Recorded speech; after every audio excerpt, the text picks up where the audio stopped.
irrelevant and should be struck from the replying affidavit with all due respect.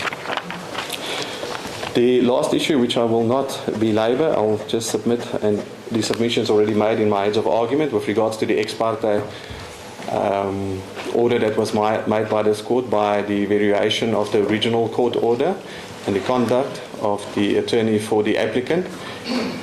The papers make it clear that she was aware of certain facts which she did not convey to the court. And under those circumstances, that instance needs to be referred to the LPC for further investigation. It should not transpire that any officer of this court... Has that been done? As court pleases, my lord? Has that been done? It is in our... Has a complaint been... No complaint has formally yet been lodged. We are a bit busy with this, but I take my lord's point. As the court pleases, like I say, I'm not going to take it further than what is said in the heads of argument. Then with regards to cost, we deal with cost also quite comprehensively in our heads of argument and set out the reasons why costs should be awarded on an attorney-client scale in favour of the respondent. If it's not on an attorney-client scale, I would submit that cost on a scale C would be appropriate, including obviously a cost of the employment of two counsel. The reason being the very serious nature of the application, that the respondent was forced to abandon a burial that was already planned, money already spent. It caused great embarrassment to the respondent and the family to having to cancel that burial on a very, very short notice. The original application, they say in the urgent application that they got notice on the 18th of June that the body will not be repatriated back to Zambia. That's correct. Then they ought to have brought it already on the 20th and not waited till the 25th. On the day of the burial to bring such an application, it's an abuse of process and caused great distress, especially to the widow of the late president, and embarrassment because everybody was already sitting and present at the burial that was arranged for the 25th of June. Further than that, we see, and I submit, that the founding affidavit does not support the relief that the applicant is contending for. It's seeking a declarator. But in fact, it seems to be more relying on an agreement. They're not pleading specific performance at all. They're not seeking really specific performance in the notice of motion at all. They would never be entitled to a declarator that they're seeking because the case is really about an agreement. A declarator is something else with different requirements. I think you've made it. If the court pleases, my lord. That's all for the respondents. Let me just ask you one question. Having regard to the nature of this matter, parties sit down, try to reach an amicable solution. I'm not yet done. There were costs that were incurred by the respondents in arranging a funeral and so forth. Wouldn't it be appropriate that the court should make an order that each party to pay its own costs? My lord, it's a very novel application. Decision that the court would make. I understand what my lord's conveying, that it might be an option for this court under the circumstances dealing with the burial rights, and that there's not really, it seems, pertinent case law on this point yet. It is probably a little bit novel. I can't take it further than that, except to say the respondent should not be out of pocket for trying to... Somehow, in my view, there's a concession by the government that they should get benefit, should get a house, a vehicle, and so on. Well, my lord, unfortunately... And it's under oath. And the pension going forward. My lord, unfortunately, I'm not in a position to say what's happening in Zambia and why, or anything at all with regard to, let's call it, undertakings and whether they'll be kept or not kept, and I'm not going to venture into those grounds. No, but my main question is, would it be appropriate for this court to make such an order? Can you address me on that? About benefits then? No, that each party should be liable for its own costs in this application. My lord, I don't think it would be appropriate. I don't think the respondent needs to be out of pocket, okay, with all due respect, but I understand that it's a novel point. Okay. Thank you. Advocate Diop, you ready to reply? As we agreed, we won't give you more than 15 minutes. 15 minutes, my lord. Firstly, I must just start with a correction. The Kutuane matter I submitted or stated that that matter dealt with a civil law marriage. It's not correct. This is a pre-constitutional matter. It was heard on the 14th of August 1992. So it deals with a customary law marriage, but it was argued on the basis of the common law foot, Van Leeuwen and those authorities. And it's in that context that the judge made those remarks. There's another matter that I just need to also draw your attention to. It's the matter of MT and MC, MT versus MC and Faith Funeral Home. We will upload the reference on case lines. It's the case number. It's a decision by Adams J, Mr. Justice Adams in the South Gauteng High Court. And in that matter also, he came to the conclusion that where there are multiple competing and practical considerations or multiple competing claims, these cannot be ignored and cannot be governed and resolved strictly on the basis of the principles according to the granting of interdicts. The court is obliged to adopt a practical common sense approach. So what the court here did was exactly what the court did in the Tambo and the matter that I referred to. Which case would that be?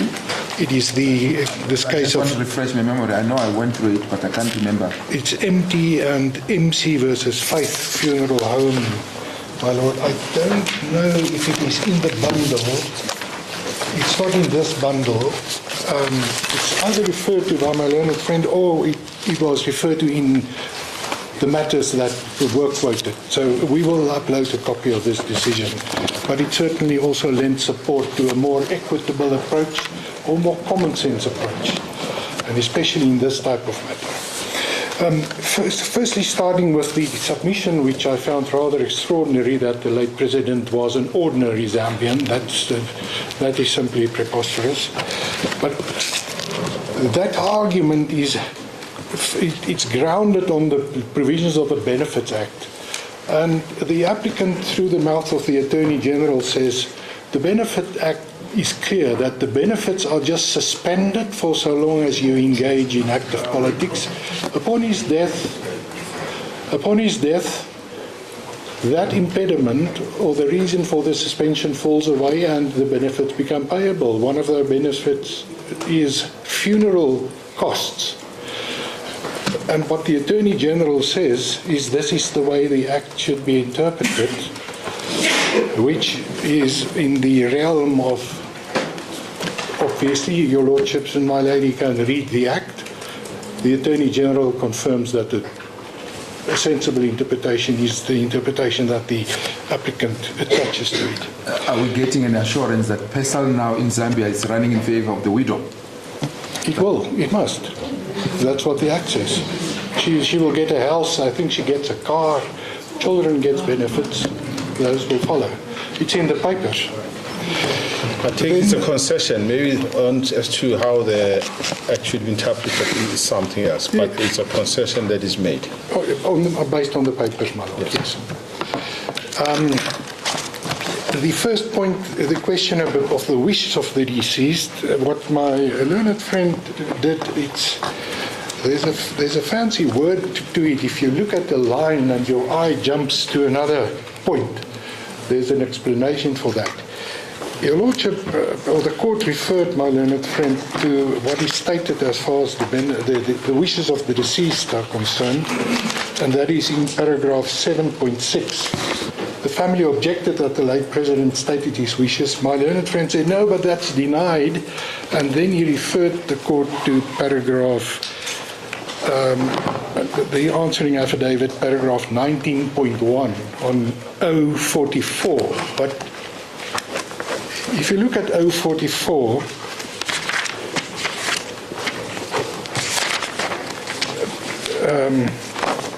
paragraph 19.1, my learned friend referred to paragraph 24. He said, it is denied that the president would preside over a state funeral. It was proposed that the current president only be allowed to receive from the... So His answer to was that, were those the wishes of the President? He said, no, look at what he stated in 24.2. But that deals with an entirely different paragraph. That deals with 7.10. We are busy dealing with 7.6. 7.6 sets out the wishes of the family, or the late President, and that is dealt with in 19.1 on 044. And there the respondent says, the proposed conditions of my family are stated herein. From the listed conditions, it is clear that the family would not agree to the current President playing any role in the burial of the late President Lungu. So they don't take issue with the fact that, on their version, those were the wishes of the late President. So the submission that there is no evidence as to his wishes is wrong. It is, as we say in the supplementary founding of paragraph 7.6. It's not denied. Then the second point that my learned friend forcefully argued, there was no agreement.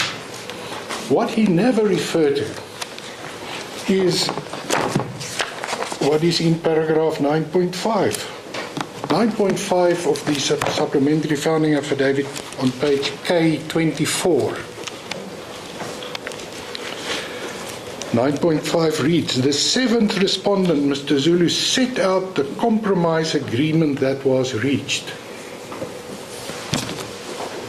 My learned friend didn't deal with that because he can't. On the family's own version, there was an agreement. So they can't turn around and argue, make submissions contrary to what is common cause on the papers. Mr. Zulu set out, number one, it will be repatriated. I'm not going to go through it. So my submission is simply that contention that there was no agreement is untenable. That takes me to the Plascon-Evans rule.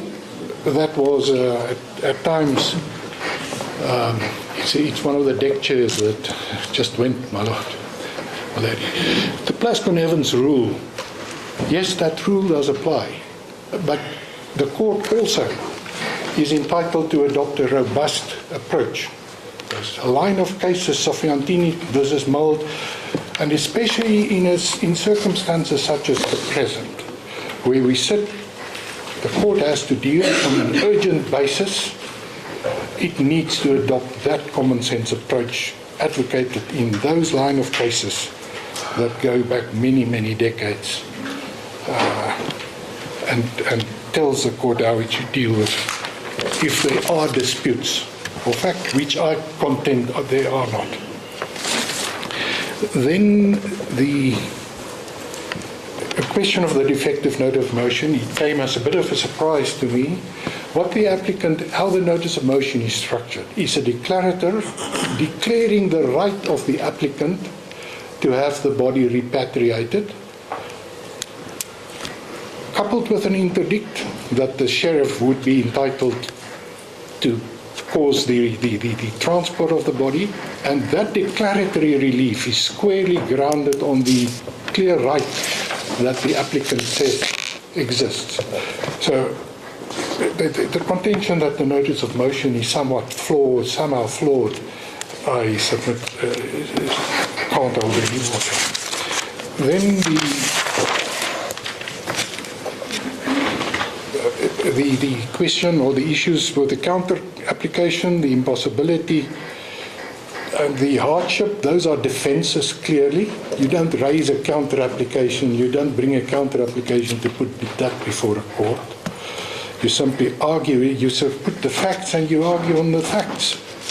If the agreement can't be implemented, if it's impossible, there's no counterclaim that you need to bring. It's when you deal with misrepresentation and the right to resile from the contract, that clearly is on a different plane. There you would need a counter application. I must correct myself, not even. There is authority to the effect that you can raise that as a defense as well, the right to cancel. So it all turns on the merits. In other words, if are there prospects of success, we say there are no, because the facts are missing, and in any event, there is no satisfactory explanation. last issue, the question of striking out that the respondents seek, insofar as the allegations in the in the reply are concerned. I'm not going to read through those, my lords and my lady. If you read through the allegations that the applicant seek to strike, they are clearly not hearsay. For example, where the Attorney General says, based on the evidence, that's one example that comes to mind. Based on the evidence, it is clear that a certain conclusion must follow. They want that strike. They said it's hearsay.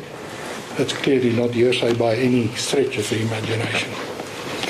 That leaves me with costs.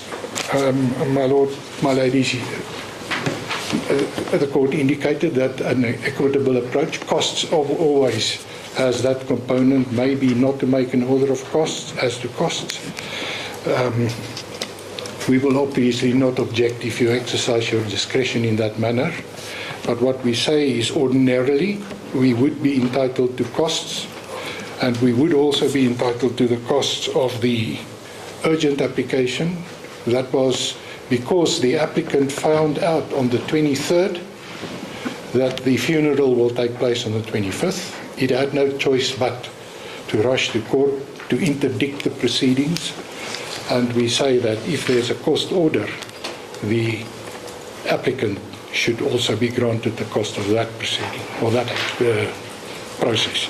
What about the conduct of the applicant in approaching this court on an ex parte basis, whereas in fact the matter at that point was already posed? Yes. Isn't that something that we need to look at? My lord, what happened influence there? Our decision on cost. Yes. What happened there is that there was some debate between the parties as to the interpretation of the court order, and the applicant invited the respondent to state its interpretation of the order, which that was made by agreement. I think you should keep that in mind. Yes, yes. What the applicant said is that our understanding, taking into consideration the context of that order, is that the body will stay with the undertaker and you can't remove it.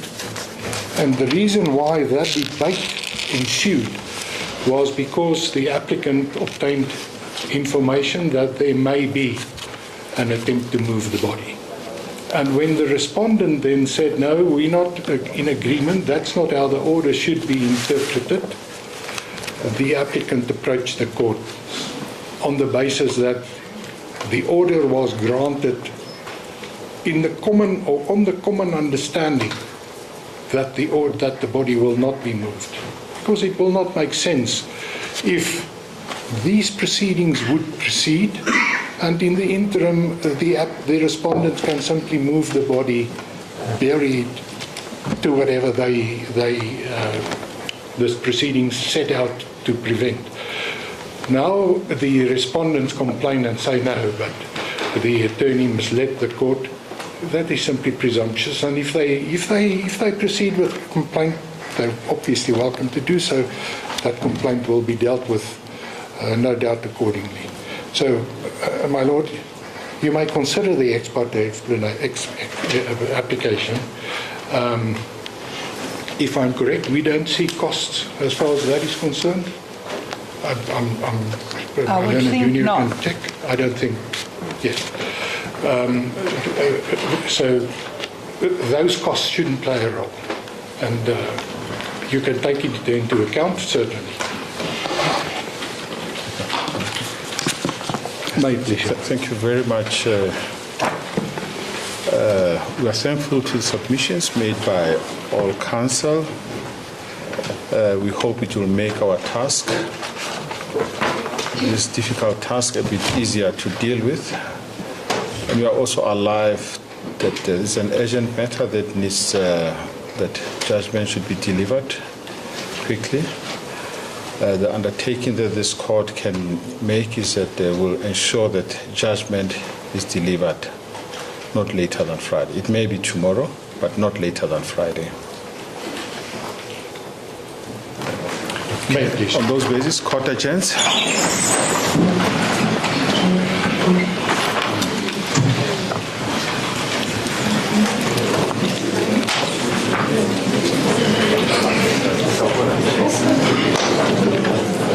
Wat is dit? Jy sê dalk maar.